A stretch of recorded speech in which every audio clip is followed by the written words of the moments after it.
Hi, and welcome to another edition of Right on Rangers Live, coming at you after a 33-17 Dallas Cowboys victory over the Cleveland Browns in Cleveland.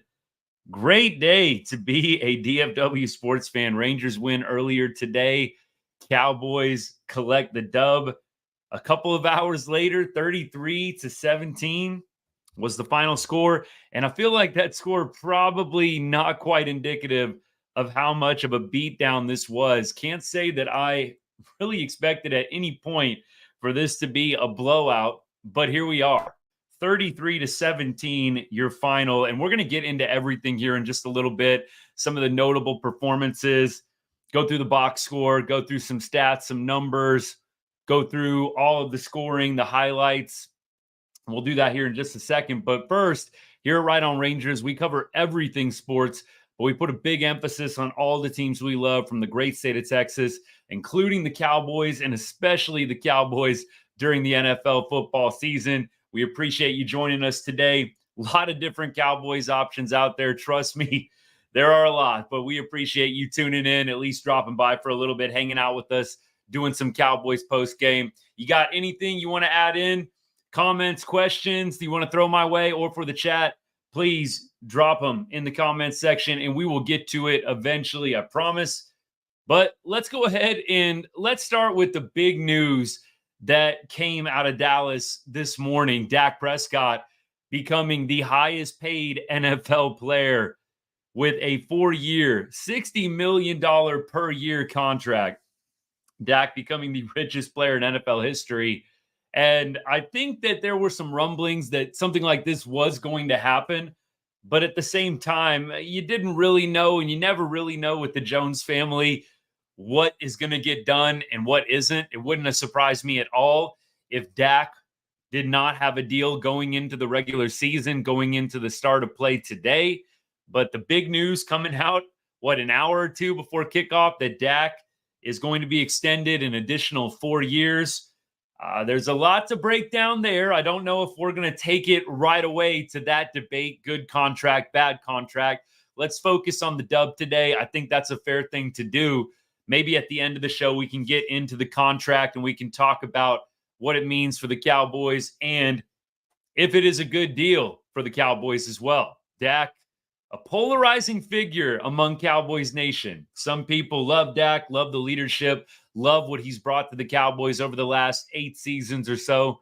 And some are quite ready for him to be done in Big D. So we shall see how this plays out for the Cowboys. And we're going to get into that discussion in just a little while. But let's go ahead and let's start with Dak's performance today in this game. Final stat line on Dak Prescott, 19 for 32, 179 yards, rating of 85.3. Did have one touchdown in this game. Did have one rush for 3 yards as well.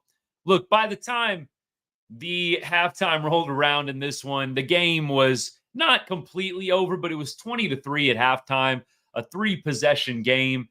At that point, you're doing a lot of clock management, trying to drain clock, get out of Cleveland with the dub, and without too many people getting banged up. Of course, the Cowboys tight end, Jake Ferguson, got a little bit banged up there, looked like with the knee perhaps. And from what I hear from some of the Cowboys sources and beat writers, there was nothing beyond an ice bag and some gauze wrapped around the knee of Jake Ferguson. So hopefully nothing too serious there. But back to Dak, in the second half, the Cowboys were trying to run clock, trying to shrink the game a little bit. And I think by and large, they accomplished it well. Dak didn't have to really show off today, so to speak, doesn't have to go crazy with the stats or anything like that. More of a game manager role today. So look, I will say, I think if you're just evaluating Dak as a whole today, you have to consider the context. He wasn't being asked, neither did he need to go shootout mode today. First half, he had a nice touchdown to Brandon Cooks on a play that he was getting heavily pressured. The blitz was coming, and he did well to flip it out there to Cooks. Nice pass.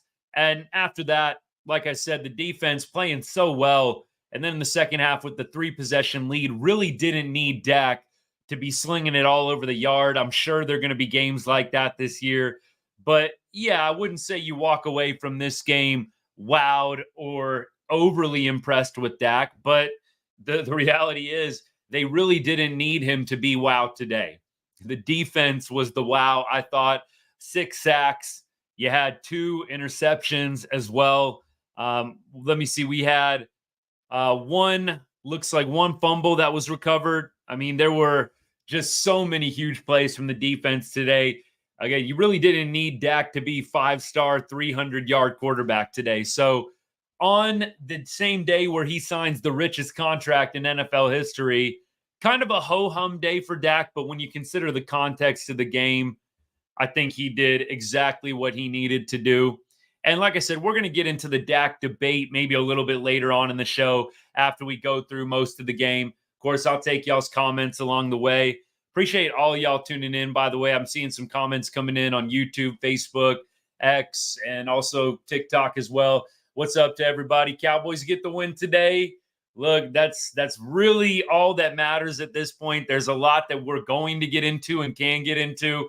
But we got the dub today, Cowboys Nation, and it was not something that I expected, getting a blowout win in Cleveland. Didn't have that on my bingo card, but here we are. And it was nice to see. And look, the Cowboys, notorious in the Dak era of having these big regular season wins. That's not to say they haven't dropped some regular season games against really good opponents last year against the Niners. Christmas, the Dolphins, they've lost their fair share of big regular season games too. But you just feel like this is a team that heard a lot of noise in the offseason, heard a lot of noise. I don't know how many people announced that they were taking the under for the Cowboys season win total. It was a lot of people. And here they are coming out, making a statement. I don't think it's a coincidence. Dak as well. You know that he's been hearing it. You know that he's aware of the criticisms that are out there about him. Again, he doesn't go off today, but does exactly what he needed to get his team a win. I'm going to check out some comments as I can. Somebody says they forgot to put the Cowboys in the starting lineup today for fantasy. That's painful. Quite painful. Somebody says, this is Jesse on TikTok. Y'all should not have signed Dak for $240 million. It's a lot of money for Dak Prescott. We're going to get into it more. We might not be able to hold off if a lot of y'all want to talk about it, but we might not be able to hold off on the Dak discussion. 240 is a lot for Dak. A lot. I definitely think, though, when you consider the fact that they really don't have a ton of other options out there, and the other options out there are getting paid. Look at Kirk Cousins, who I don't really rate ahead of Dak Prescott. Kirk Cousins got paid in the offseason. I do not rate Kirk ahead of Dak. That's just me. Maybe, I mean, we can go back and forth about that, agree to disagree with me. I do not rate Kirk Cousins ahead of Dak Prescott. And Kirk got a huge deal from the Falcons. I mean, they then went on to draft Michael Penix, but he got a huge deal from the Falcons. Now, I don't think there's as much guaranteed money. Pretty much the entire contract for Dak is guaranteed. I think that was the big surprise for me. Almost the entire contract is, I think I read this correctly, like $230 million of the 240 or something close to that guaranteed. Only $10 million of the contract not guaranteed. That is a ton of guaranteed money. I don't think Kirk Cousins got that kind of guaranteed. So back to the point, the alternatives are not out there right now. You have to bank on being able to find a quarterback in the draft. And look, I am a fan and have been a fan in the past of drafting a first-round quarterback. I think that there are some teams that have done it even when you have a capable quarterback and it's worked out well. The Packers are a great example, both with Aaron Rodgers and with Jordan Love. I think that would have been a good move for the Cowboys. They decide not to go that route. I wouldn't have mind seeing the Cowboys draft a quarterback first round this year and seeing what you could have done with Dak and the contract. Obviously, I would have expected Dak to have played this year had we drafted a quarterback first round, but those are the alternatives. You either draft a quarterback first round, or alternatively, you got to go find one in free agency. I know that there's some noise about Trey Lance, but let's be real. I think we watched the preseason and he had some flashes in the pan, but I don't know if I'm ready to hand over the keys to Trey. He could be a really good NFL quarterback with some time, without the pressure cooking going on. Hey, you're the guy and we're going to give you an extended run, like that kind of situation. But I don't really feel confident or comfortable that Trey Lance is going to step in and do a better job than what Dak is going to over the next 4 years. Look, I will take 4 more years of Dak versus having the uncertainty. I personally don't think at this point that Dak is worth that much money, but I think the market is just dictating it totally. You got Kirk Cousins getting paid. You got a lot of other big quarterbacks getting paid. It's kind of like just in life, like how rents just continue to go up, prices continue to go up. I think eventually you're going to be looking at 60 million a year for Dak and probably saying, not bad, because Mahomes coming up again. We know Burrow and that contract situation. I think in a few years, probably going to look back at this deal and it's not going to look so bad compared to what other quarterbacks are going to be making when they hit free agency. It's only going to go up. And the NFL is making crazy amounts of money. It is only going to go up. So I think, and my prediction is 60 million actually ain't going to look too bad in 3 or 4 years. So we'll see what pans out with Dak. We'll see what the future holds, but I'm ready. And I said this to some of my buddies who are big time Cowboys fans. I'm ready to embrace Dak at this point. I think that heading into this season, I was a little bit on the fence of what to do with him. I could see arguments for letting him go after this year, letting him walk. I could see arguments for re-signing him. I think that Dak clearly has not performed in the postseason as much as us Cowboys fans would like. And from the outsiders looking in, clearly there's a lot of hate for Cowboys out there anyways. Dak has not performed, though, when needed. There have been other people on the team and other aspects of the games that we played in the playoffs in recent years that have let us down. But Dak, I can't say the past several playoff games has just balled out and everybody else let Dak down. If anything, Dak's thrown some picks and Dak has contributed to the playoff losses. So I think that is the best argument for moving on from him, is you've kind of seen what he can do in the playoffs. And it's not like the Cowboys are losing in spite of Dak, if that makes sense. Again, Dak isn't going off for 400 yards, 4 touchdowns, and the defense is just allowing more touchdowns on the other end. I mean, you're getting some pretty mediocre stat lines from Dak in the playoff games, and in some cases, bad stat lines with the interceptions. The Packers game, total mess. But I think that at this point, it's 4 years and you got to embrace what you got. And I'm going to do my best to get on that train. It's a lot of money, but I don't think there's a lot of other better options out there. I'm so glad somebody dropped this Eagles are better comment in the chat. This is what I love about doing this, by the way. You get everybody popping in at some point, fans from all teams. I don't think a lot of people rate Jalen Hurts ahead of Dak. That's another guy in the division. I think Dak's the best quarterback in the division. I don't think that there are any better quarterbacks than Dak in this division. I don't think there's any way you can rate Jalen Hurts over Dak. Jalen Hurts didn't look good on Friday night. Didn't look good most of last season. Looked terrible in the playoffs. I mean, look, Dak did too, but I don't think anybody is rating Jalen Hurts over Dak at this point. Jaden Daniels, we'll see what he does with the Commanders. I don't think I even need to mention anything more than Daniel Jones's name for you to know where he ranks among NFC East quarterbacks. I mean, good Lord. He looked terrible today, though. I got to comment. I can't help myself. He looked awful today. Daniel Jones, I don't even know why they decided to run him back out there again this year. I would have moved on at the end of last season. Totally would have moved on from Daniel Jones. But I said it at the beginning of last year. Those of y'all that have been following me for a while, you might remember this shorter reel I did. When they signed Daniel Jones to that massive deal, if you're a Cowboys fan, you had to love it. Because Daniel Jones, as long as he is the Giants quarterback, things are going to be peachy for Cowboys, for the Eagles, for the Commanders. You're basically just giving us 2 free wins every single season, signing Daniel Jones to a $40 million a year, for 4 years contract. I mean, Daniel Jones, not good today. Very bad today.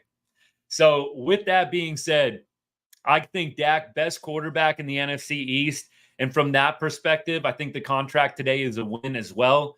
You let Dak potentially go somewhere else. Don't know if he gets picked up by somebody in the East or if he would even be willing to play. But let's just go worst case scenario. What if the Giants get a brain and decide to release Daniel Jones? Dak is right there in free agency. You know they're probably going to be trying to take a shot at Dak Prescott. The Giants would be. I know I would if I was their GM. If Dak would have hit free agency at the end of 2024-25 season, why wouldn't you inquire if you're the Giants? You've got Daniel Jones, cut him, get Dak, and the rest is history. I don't know if Dak would be willing to play for the Giants, but you offer him enough money, I'm sure he'll be listening. So it's things like that. Or maybe he goes to another NFC team and then you got to see him at least once a year. I'm glad that they got the deal done. There's not a lot of drama now the rest of the season about the contract. That is one really nice thing. Clearly, Dak is going to be around for a while. Don't know about Mike McCarthy. I think that's the other question mark here. Mike McCarthy on the last year of his deal. I am a big believer in the coach is not always the problem, and the coaches always get the main blame along with the quarterbacks to an extent, but the coaches are always the scapegoat. I think Big Mike has done a pretty good job in Dallas. I really don't feel negative when it comes to his tenure here. I know that can't be said of all Cowboys fans, but I really do feel pretty positive about the job Mike McCarthy's done. Look, is Mike throwing the interceptions against Green Bay?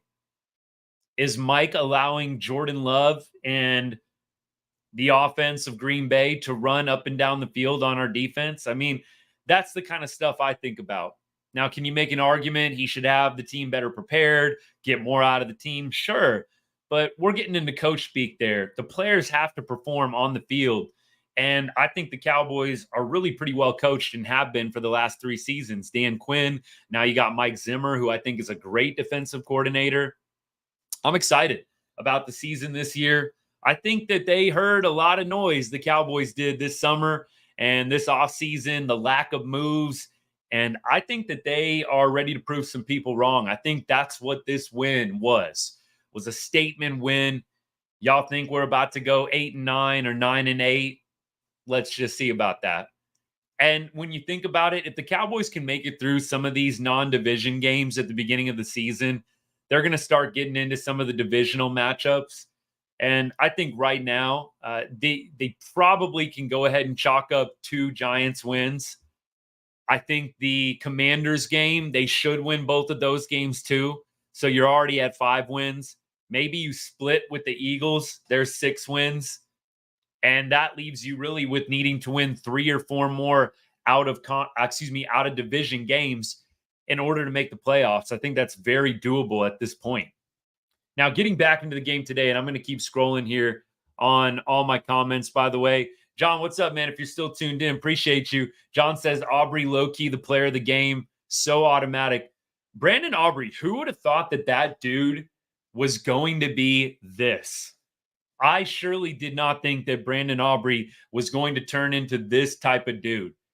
I mean, it is a shame that they had that delay of game at the end of the second quarter that negated the 66-yard record-tying, Justin Tucker record-tying field goal. Aubrey is a friggin' beast, and it is a weapon and a real problem in the special teams game and in the game in general. If you're trying to game plan for the Cowboys, it's tough when you got a kicker that can kick from that far out. Your margin for error defensively is so much more thin. You know you've pretty much got to keep the ball on your side of the Oppo 40. I mean, if he gets to the 40, I think you're very comfortable kicking anything within 60 yards with Aubrey at this point. I really feel pretty good about him kicking a 60-yarder. And the dude is just automatic, or Aubrey-matic, as I like to say, along with all my buddies, just Aubrey-matic, man. He is phenomenal, a great pickup. After the nightmare that we had, after the freaking nightmare, remember that 2 years ago in the Bucks game? Just the nightmare scenarios we were going through from the kicking position. I mean, to get Aubrey, just incredible that he's become this. And I feel like pretty much every time he lines up, it's going in. Yeah, he's going to have his moments of misses, but Brandon Aubrey, great pickup by the Cowboys. And that is a true weapon to have when you've got a guy that is that locked in and makes that many. I mean, goodness. And from the distance, he does too. Defense is the story today. Going to flash this comment up here as well from John. Defense just went off. This was over in the third quarter. Felt over at the end of the second quarter, to be completely honest. It didn't feel like the Browns really had a shot in the second half, period. So I got to say, it felt over at halftime. And they were just mauling Deshaun Watson. Here's one thing that I was wrong on that, and look, it's early, so maybe I'm not wrong on it yet, but I came out last year and railed on the Cowboys for their draft last year. I thought it was a terrible draft. I don't feel like they've gotten a whole lot out of some of the guys that they've drafted high in the first round in recent years. Clearly, there's been some good ones. I mean, Parsons, obviously, and there's been some other solid ones as well, but overshown today. I was very impressed with him. I think he is the biggest positive that I walked away from defensively today. We have a linebacker with that amount of speed. I mean, that dude was shooting out of a cannon to go and get some of those plays to the outside. He had one play, one big hit on Watson, just full speed, lighting that dude up. He went and got, I think, a toss or a play to the out. Overshown, I think, to me, is the guy that sticks out in my mind the most as just having an outstanding game and being a huge bright spot. I mean, the Cowboys at the linebacker position, I know Parsons is kind of a hybrid, but they mostly have him at D end right now. I know he started out at Penn State as kind of a more traditional linebacker, but since then they moved him a little bit more to an outside linebacker, defensive end hybrid. But if we can get a guy in the middle, a middle linebacker, or I should just say an inside linebacker, it doesn't have to be a Mike, either the Mike or the Will. If you can get somebody with that amount of speed coming from the inside linebacker position, that is going to be a game changer for this Cowboys defense. They're going to be even more dominant than what they were last year. Because last year they kind of struggled at that inside linebacker spot. It wasn't terrible. It just wasn't standout to me. So Overshown, injured at the beginning of last year in training camp, I believe, didn't even play a game for the Cowboys. He impressed me today. I think I walk away thinking about the defense. Parsons was on one today. The pressure was relentless, but Overshown, to me, one of the biggest positives, and just feel really happy for him. Texas Longhorn, all my Texas Longhorns fans out there that are Cowboys fans as well. Good to see a former Longhorn in Overshown coming out and having a great game. I think I am really excited about him as he continues to mature and develop. Clearly, he's just in his second year in the NFL and really didn't get a first year last year. So it's going to be fun. If he becomes an elite linebacker, first of all, you got to steal getting him in the third round.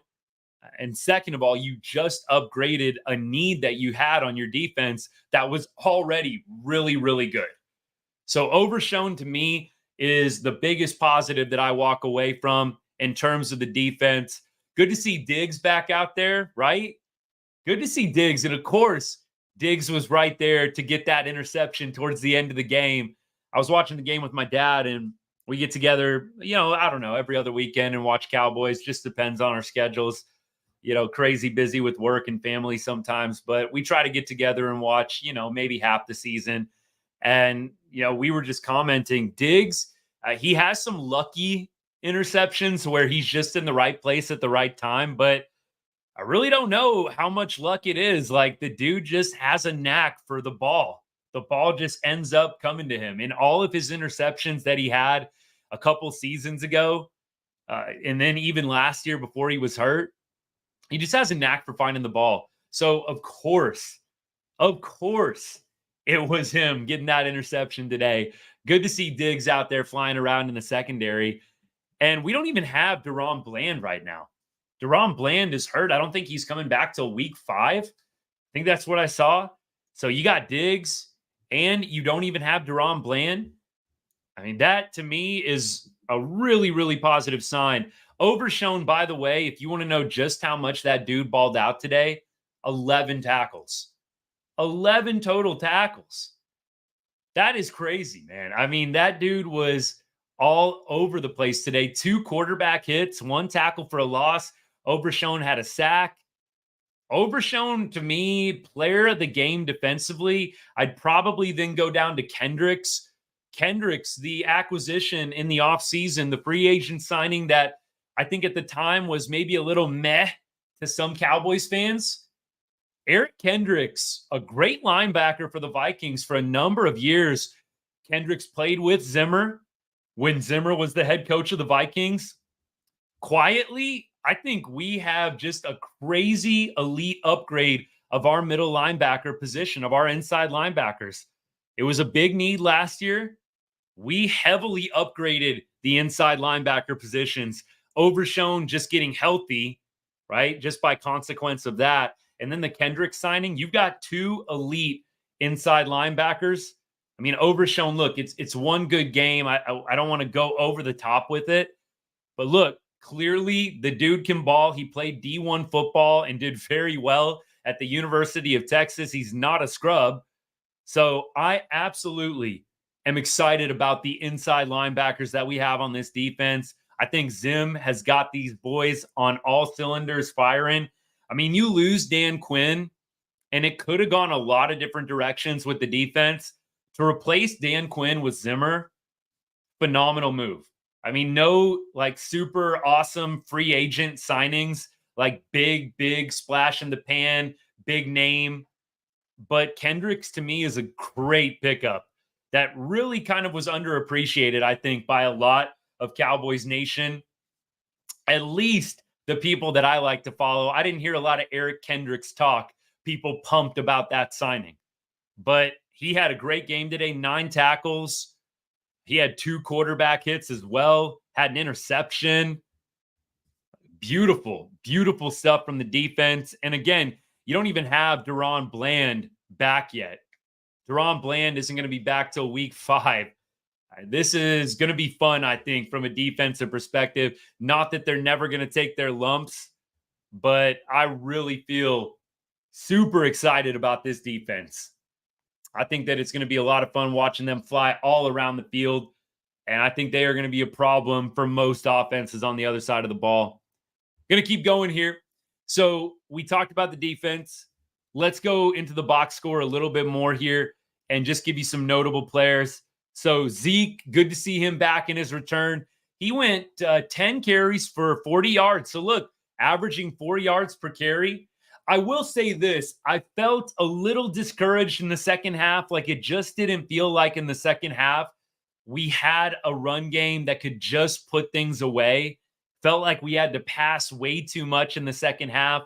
Couldn't just ground and pound with the ball. I know Zeke was getting some carries, but I just felt like we were passing a ton at the end of the game still. When you have that workhorse back that you can count on, you're just feeding them the ball when you're up 3 possessions. So I will say if I had to give like a little critique or be a little nitpicky, I'm a little bit concerned about the run game and just the ability to play 4 quarters. I think you're going to get a great first half from Zeke. I think you're going to get a great first half from Dowdle. In the fourth quarter, though, when both those boys are worn down, are you going to still be able to close out games? I think they had to rely a little bit too much on the passing game trying to close this one out. I think this game could have been over a lot more quickly had they been able to string together some better runs late in the third quarter and into the fourth quarter. Now, clearly it all worked out. We're just being a little bit nitpicky here, but I think that is something to watch. Will Zeke and Dowdle be able to close out games in tight games against better competition. And I actually thought the Browns were going to be a pretty good football team this year. And look, it's week 1. The Bengals lost at home. Anything can happen in the NFL on any given Sunday. I thought the Browns were going to be a little bit better than what they showed today. I do think the Browns' defensive line is stout. I do think you have to keep that in perspective and frame this well. The Browns' defensive line is good, and it's not going to be easy to get 100 yards on the ground against them, but that is what the Cowboys did today collectively. Zeke, of course, scores a touchdown today in his return. Just good to see Zeke back in a Cowboys uniform, for me at least. Look, I know that at this point, Zeke is not at the pinnacle of his career, but I still think that he can be big in short yardage situations. I still think he is a goal line vulture. The dude is just going to score touchdowns when you get down there to the 1, 2, 3 yard line. I just feel like it's right. It's right to have him back. I would have liked to have seen them draft some kind of running back. I think it was a mistake not to draft anybody. I don't rate Deuce Vaughn super high, although I think it's a good story. Rico Dowdle, I think, runs really hard. He did not have a particularly great game today in terms of the stat line, only 3.3 yards per carry. Look, it's not terrible. And he did have a 10-yard run today as well. Rico Dowdle did. It's nothing personal against Rico, not trying to be disrespectful towards him. I just would have liked to have seen the Cowboys draft a running back a little higher, maybe 3rd round, maybe 4th round, somebody that they can start developing. Clearly, you took Deuce Vaughn super late in the draft a couple of years ago. I don't know if Deuce is going to be able to hack it as a 3-down back in the NFL, maybe a passing down back, but I just don't see Deuce being able to become the guy or even the secondary guy. I think maybe he's a 3rd down back that you can have come out of the backfield, but I really don't feel great about the running back situation right now. I would have loved to have seen a better closeout from them. That being said, Zeke, 40 yards a carry, hard to complain about that. And he pretty much split time with Rico Dowdle right down the middle. So that's the running game. That's the one thing I walk away with in this one, a little bit concerned. If we are being even more nitpicky about Dak, I do feel like with Dak, there were some throws today that you should have made if you're Dak. I can think of a number. I'm not going to overly dwell on them, but felt like Dak was a little bit off with some of the passes today. I do think that is a direct result of not playing any preseason games. I think Dak looked a little bit rusty today with some of the throws. He made some nice ones. That ball with a little air under it to Cooks for the touchdown, that was a nice ball, especially when you're being pressured on almost an all-out blitz. So Dak did have some nice throws today. You just felt like he left like probably 4, 5, 6 throws on the table today that he normally makes. So I think Dak probably a little bit rusty with all of the different time off that he took in the preseason. I don't know if that's my favorite thing, never taking a single snap in preseason, but it is what a lot of teams are doing at this point. So I'm just not shocked. Dak's only been going against the ones on defense for the Cowboys. Hasn't been playing any other competition from any other team. I think it kind of makes sense that the throws were maybe a little bit off today. All right, let's see. Let me see what I got on TikTok here. Let me see. Marcel, what's up, man? Marcel says, see you in November. Texans fan. CJ will show Dak how it's done. CJ was another one that looked a little rough today. I don't know how you felt about CJ's performance. Look, they got the win, just like with Dak. They got the win, so you can't be too negative, but I thought CJ looked a little rusty today. Looked a little off. It doesn't mean a whole lot. It's week 1, y'all. I'm scrolling through here. We ate in the beat up on bad teams in regular season phase of the Cowboys yearly. Oh, we are in the beat up on bad teams. Do we think the Browns are a bad team, though? I mean, are we sure the Browns are a bad team? They made the playoffs last year. They've got a so-called elite quarterback. I don't know. Are we sure the Browns are a bad team? I really try not to make judgments after week 1. I really try not to make too many harsh judgments after week 1. I really think the Browns actually are probably going to win some games this year. It's just hard in week one. I think the Deshaun Watson performance is concerning. Right? It just is. It's concerning if you're a Browns fan. Clearly, the time off for him might be a factor as well. Flacco finished out the year for the Browns and, of course, started in the playoff game. So, look, week one, I think there's a lot of rust with certain guys, especially some of the quarterbacks that don't take any reps in the preseason. I think Dak, that's probably what was going on today with some of the throws that you were seeing from him. I mean, he was there was one, I forget, I think it was in the second half, just totally overthrew a wide open guy by about 7 or 8 feet over his head. Like there were just little things like that, kind of throwing behind a little bit on some of the slants to CD. The timing just wasn't perfect, and I really do think that's a result of Dak not getting any game reps in the preseason. Which, look, you'll take a rusty game from Dak and a win, and juxtapose that with the risk of playing him in the preseason and potentially him getting hurt. So I'm not saying not playing Dak in the preseason is a bad decision. I think it's actually probably prudent and wise, but I do think this is a product of that. You do sometimes get some rust from some of these QBs that didn't take any snaps in some of the games that didn't matter in August. All right, let me keep going here. So other notable, CD after the big payday, 5 receptions, 61 yards. Again, feel like he probably could have had closer to 100 today. A few throws from Dak that weren't completely on the money. And then I think CD did have a drop today. It was well defended, so I'm not going to say it was like a straight up drop. He's wide open. Ball hits off his hands. He was actually pretty well defended, but still probably one that CD should catch. So the numbers probably could have been even a little bit better for CD, but 5 receptions, 61 yards, long of 34, 10 targets today. So clearly they're trying to feed him in the passing game. Cooks had 7 targets. So both those guys, kind of the main targets, just like last year. Fergie had 5 before he left with his injury. I think that's going to be the steady diet. Turpin actually had a target today, but he totally whiffed and dropped a pretty much wide open, right in the numbers ball from Dak.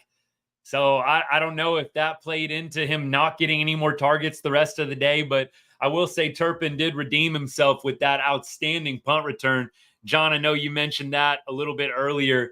It feels like Turpin has been so close to breaking punt returns and kick returns in the past. I mean, and I actually think with this new kickoff format, I know some people hate it. I'm willing to give it a little bit more time. I actually think it plays better for Turpin because the guys that are coming downfield are not going as fast. They don't have as much of a head start. And then you've got Turpin coming at you at full speed when you're probably not quite at your full speed. I actually think that this kickoff new system, new format that they're trying actually plays really well into some of these kick returners that are crazy lightning fast. So very excited for Turpin. It's been a long time coming. They had all facets of the game working today, y'all. The offense was humming and probably could have made it an even more lopsided score. The defense was on fire, absolutely 100% on point. And even the special teams game, Aubrey, Turpin, just outstanding.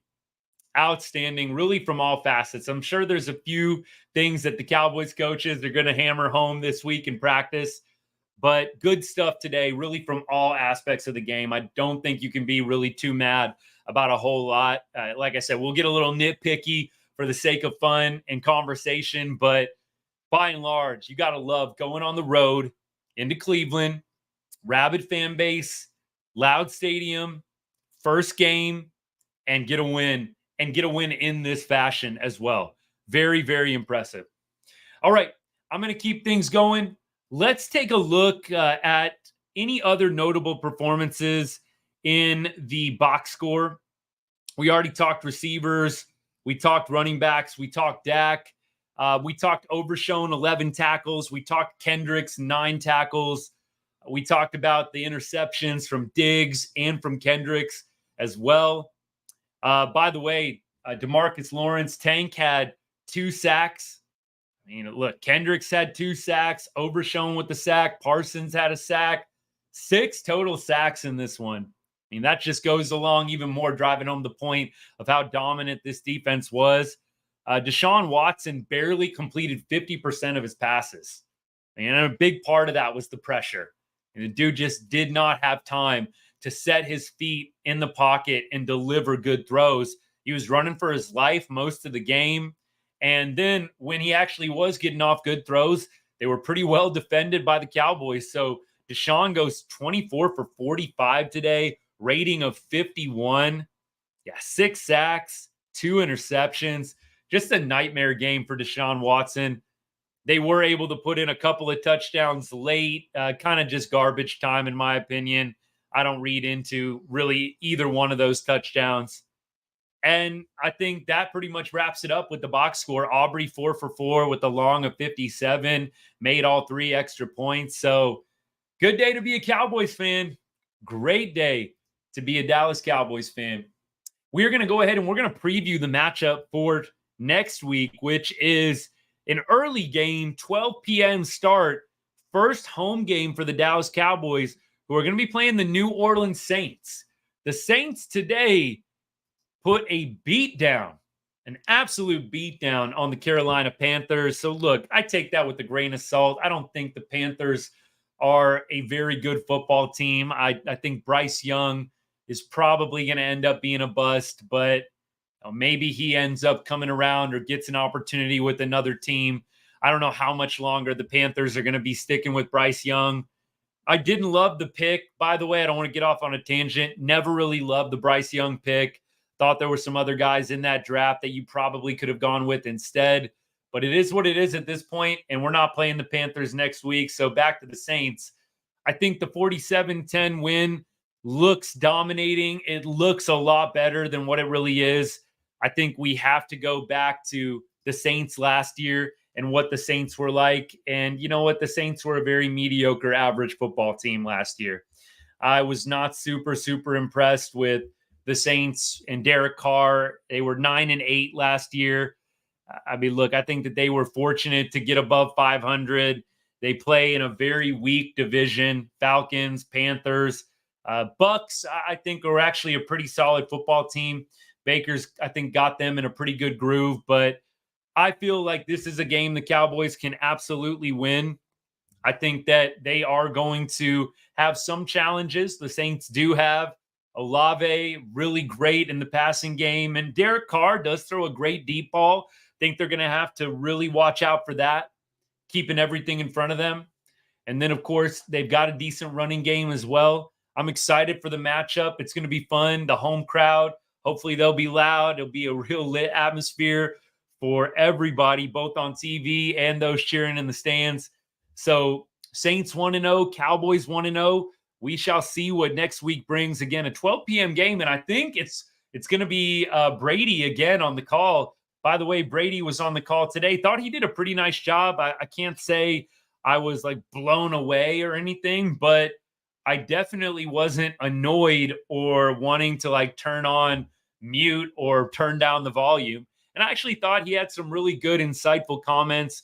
One in particular, Brady was talking about holding players accountable, how not a lot of players have people in their lives that are really holding them accountable in terms of their play. They're getting pumped up, gassed up a lot, and not a lot of people are challenging them where they could improve, critiquing them, where could they get better. Brady talked about how much he appreciated that as a player, and he talked about Mike McCarthy and Zim as well, and complimented them on coaches that hold players accountable. So I think, Brady might just be, blowing wind, but he didn't have to say that. So I think it's actually a really big compliment and something that Cowboys fans can feel really good about. I do feel good about the coaches right now. I think the players have to play better in the clutch moments, but I think McCarthy and Zimmer are going to have this team ready to go all season long. I think it's going to come down to how do the players play in the clutch moments and clutch time against really good teams. That's really what it always comes down to in the National Football League. So with that being said, I am really looking forward to next week and seeing what the Cowboys can do to follow this one up. It could potentially just be one little flash in the pan, a nice week one, but my hope is that they can build momentum off of this game, go into week two at home against the Saints, take care of business, because from there it gets a little bit harder. It gets a little bit harder after that. I definitely think the Cowboys, with the first place schedule, are going to get challenged early on this season. So you've got New Orleans, then you got Baltimore, and at least that game's at home. Baltimore on the road, that would be brutal. Then you have a little bit of a reprieve going to New York to play the Giants. Then you go to Pittsburgh. That's going to be, I think, a Sunday night football game. Thursday night football for that Giants game, by the way. So that is the first 4 or 5 games of the season right there. And then after that, you've got Detroit and San Fran. And Texans are on the horizon November 18th. But that is a pretty tough first 8 games of the season. You got San Francisco, Detroit, Pittsburgh, New York, Baltimore, New Orleans, Cleveland. The only one that feels like a real win just looking at it is New York. I think any of the other games, even the New Orleans one, could go slightly sideways. I do feel like the New York game is a win. I think every other one is questionable. I'm not saying that they're going to lose, but I just feel like Baltimore, that's going to be a real tough one. Pittsburgh, at Pittsburgh, is going to be tough. Detroit has got a great team. That'll be a fun little rematch from last year, by the way, that game against Detroit on October 13th. San Francisco in the Bay Area, that's another Sunday night football game. That one's going to be tough. Cowboys have a grueling start to the season.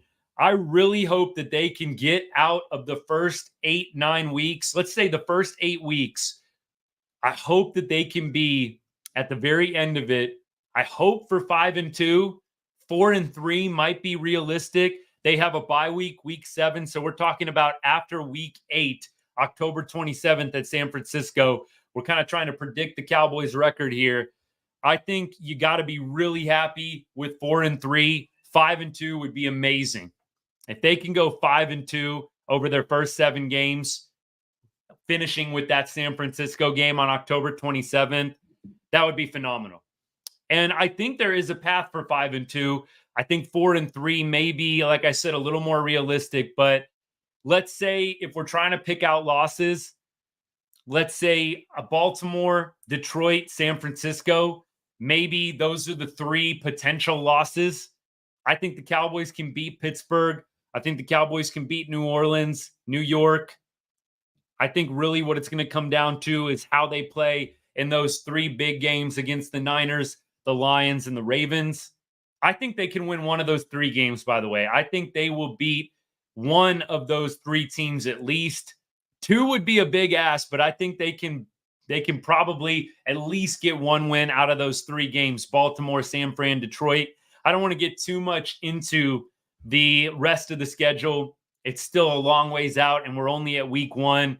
But 5-2 would be phenomenal. 4-3, though, is kind of what I am reasonably hoping that the Cowboys can finish with after their San Francisco game, week 8 in late October. There we go. All right, y'all, I'm going to wrap things up here. Appreciate all y'all hanging out. Let me check comments here, and let me make sure that I didn't miss anybody, but very thankful for all y'all tuning in. Thank you so much for all the likes, for the views, for the comments. Man, I appreciate it. Thank you so much. Defense did look amazing. I'm seeing a comment like that on TikTok. Defense looked incredible today. Lot to be positive about if you're a Cowboys fan, no doubt. Tristan, what's up, my guy? I agree. Great day to be a Cowboys fan and a Rangers fan.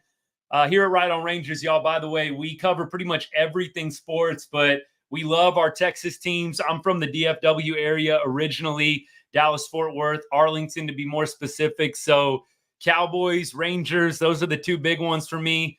Longhorns as well. My family, big Longhorns fans.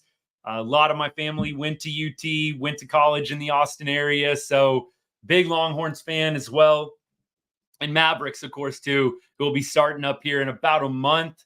So we got a lot of good stuff coming up on the horizon Hey, if you're watching, you haven't hit that follow or subscribe button yet, I would be very grateful if you did. We're going to go live after every Cowboys game this year and chat it up. We're also going to go live after Longhorns games. The Rangers are not having a great year this year, but we do go live after every Texas Rangers game as well.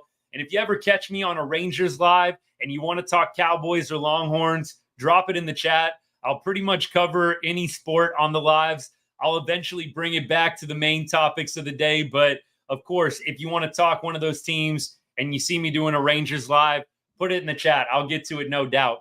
So appreciate all you guys. If you know someone that loves the Cowboys, loves the Longhorns, loves Texas sports in general, please send them my way. Share one of my videos with them. I would be extremely appreciative of that. Hope you guys have a great rest of your Sunday. Enjoy Sunday Night Football. By the way, what's going on with Sunday Night Football right now? 3-3 going into halftime, or at least a little bit of time left in the half. Man, I thought this was going to be a little more high scoring between the Rams and the Lions, but it's a 3-3 ball game. Baseball score with about 5 minutes left in the second quarter. It does look like Detroit is getting pretty close to punching one in here. So we shall see. We're going to go enjoy some Sunday Night Football, though, y'all. I suggest you do the same. And I sure hope to see you back here next week or on one of my other lives throughout the week for the Rangers or the Longhorns. Feel free to join us. Let me get to comments one last time. Make sure I didn't miss anybody. Yeah, CD, I agree, was looking good today.